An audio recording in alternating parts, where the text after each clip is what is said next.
لە 2011 پەیوەندیم کرۆ بە نادی ئەفرۆدێتەوە بەسە لە بناڵیەوە هیوایەتم وەرزش بووە وی ئەو خەونم هاتە دی و لە تەربیە ڕاضە ئەو خەونم بەدیهێنا و تەخەڕوجم کرد لەوێ 2015 بۆ 16 تەخەڕوجم کرد دوای ئەوە لە یانەکانە دەرکەوتم و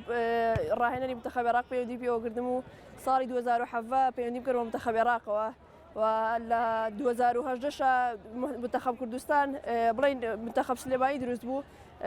مدەڕیبەکان منیان بەدڵ بوو پەیوەندیشم کرد بە خۆشحاڵم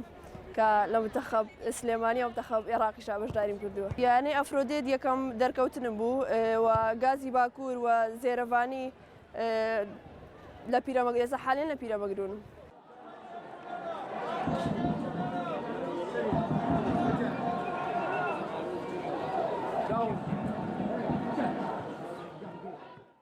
ئەم ساڵ بوو 2022 بوو دەستم کرد بەم کارە حەزم کرد ئەگەر وازیشم لە ڕاضە هێنا دوور نەکەمەوە لە ساحەکان و بە ئیشی فۆتۆگرافەری دەست پێ بکەم ئەیتر هەموو کەسێک لەسەر شتێک بەردەوام نابێ تەمەنێکی هەیە منیش ئەگەر نەمتوانی بەردەوام یاریکردن خوماوەتە فۆتۆگرافەری و ئینشەڵا بەردەوامەوەم لەسەری زۆر جارکاوە ڕسمیان گرتوم لە ناو ساحەیە پێم خۆش بوو ئەو لەقتەیەم بگرن منیش کە ئێستا فۆتۆگرافەرم حەزەکەم ئەو لەقتەیان بگرم بۆیە لە چرکە ساتێکا لە ژیان ئاوەستەیە و چرکەیە پێم خۆشە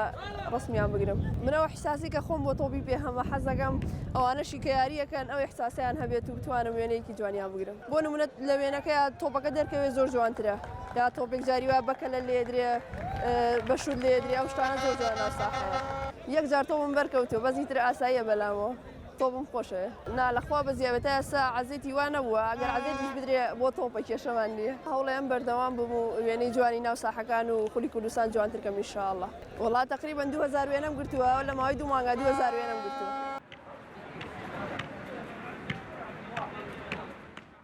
شانازی بەخۆمەوەکە من ئەمڕۆ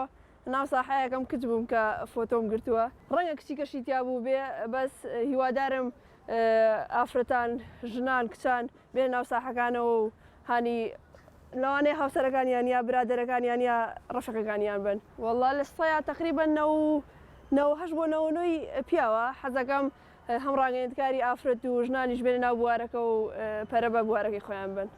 هیوادارم بتوانم کامێرێکی باش بکڕم وێنەی جوانی ناو خولەکانی کوردستان و هەر شوێنێک بێ ئەم تۆپە هەتاکو و ناو ساحەکان بێ وێنەی بگرم و بە جوانترین شێوە پیشانی خەڵکی بم